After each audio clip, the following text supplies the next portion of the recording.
Drama serial दो किनारे की आने वाली नेक्स्ट एपिसोड और भी ज्यादा धमाकेदार होने वाली है। क्या इबाद अपने भाई वलीद को बता देगा दुर्रे शहवार के माजी का सच? जी नाजरीन, आप आने वाली एपिसोड में देखेंगे कि दुर्रे शहवार दोबारा अपने घर वापस आ जाएगी और आके फिर से वही काम स्टार्ट कर देगी जो पहले वो चालें चलती थी। आते ही अपने घर में दोबारा से अपनी ननंदों के साथ वही हरकतें शुरू कर देगी जो कि वो पहले कर रही थी, कभी आयमा के साथ लड़ाई तो कभी कायनात के साथ। लेकिन इबाद बहुत अच्छी तरह से जानता है कि उसकी दुर्रे शहवार का माजी का सच क्या है। वो जानता है कि उसके माजी में उसकी ज़िंदगी में एक लड़का था। फिर इमाद आयमा से बात करता है और उसे दुर्रे शहवार के माजी का सारा सच बताता है। लेकिन वो आयमा को ये कहता है कि अब दुर्रे शहवार वापस आ चुकी है और वो हाल में जी रही है, तो तुम और कायनात दोनों उससे उसके माजी के बारे में कोई भी बात नहीं करोगे, क्योंकि मुझे पता है हर इंसान का एक माजी होता है, लेकिन वो माजी में ही रह जाए तो बेहतर है, उसको हाल में नहीं लाना चाहिए। माजी का जिक्र उसके हाल पे नहीं पड़ना चाहिए, वरना तुम जानती हो कि दुर्रे शहवार को कि वो तुम सबका जीना हराम कर देगी। अब कायनात को भी पता चल चुका है कि दुर्रे शहवार इंतहाई कोई बदतमीज़ और घटिया औरत है।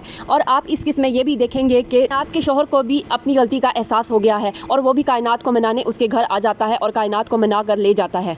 बदकिस्मती से कायनात का शोहर दोबारा जब कायनात को लेने के लिए उसके घर आता है तो वहाँ पे उसकी मुलाकात फिर दुर्रे शहवार से हो जाती है और दुर्रे शहवार फिर से दोबारा से कायनात के शोहर के कान भरने लग जाती है और उसे इतनी बातें सुनाती है, कायनात के बारे में उल्टी सीधी पट्टियाँ पढ़ाती है कि वो फिर थोड़ा सा परेशान और बदजन हो जाता है। लेकिन वो उसके सामने कहता है कि ऐसी कोई बात नहीं है और कायनात को लेकर चला जाता है। नेक्स्ट आने वाली एपिसोड में देखेंगे कि आयमा तैमूर से कॉल पर बात कर रही होगी। जैसे ही वो दुर्रे शहवार मेरे भाई से मेरे खिलाफ बातें कर रही हो, वहाँ पर आयमा के लिए तो मुश्किल होगा दुर्रे शहवार से जान छुड़ाना, क्योंकि दुर्रे शहवार तो बातों का पतंगर बनाना जानती है। क्योंकि दुर्रे शहवार को इस बात का गुस्सा होता है कि आयमा ही है जो शहीद की बात तैमूर से करती है, जिसकी वजह से तैमूर ने मुझे इतनी बातें सुनाई हैं और मैं वहाँ अपने घर में 2 दिन नहीं रह सकी, वरना मैं वहाँ पर रहकर वलीद को मज़ा सिखाती। नाजरीन, जब दुर्रे शहवार की असलियत वलीद के सामने आएगी तो वलीद क्या करेगा इसके साथ? उसके माजी का सच जानकर क्या वो अपने घर रखेगा इसको या तलाक देगा? आप अपनी कीमती राय ज़रूर दीजिएगा। Like my video, subscribe the channel, pressing the icon for see more updates.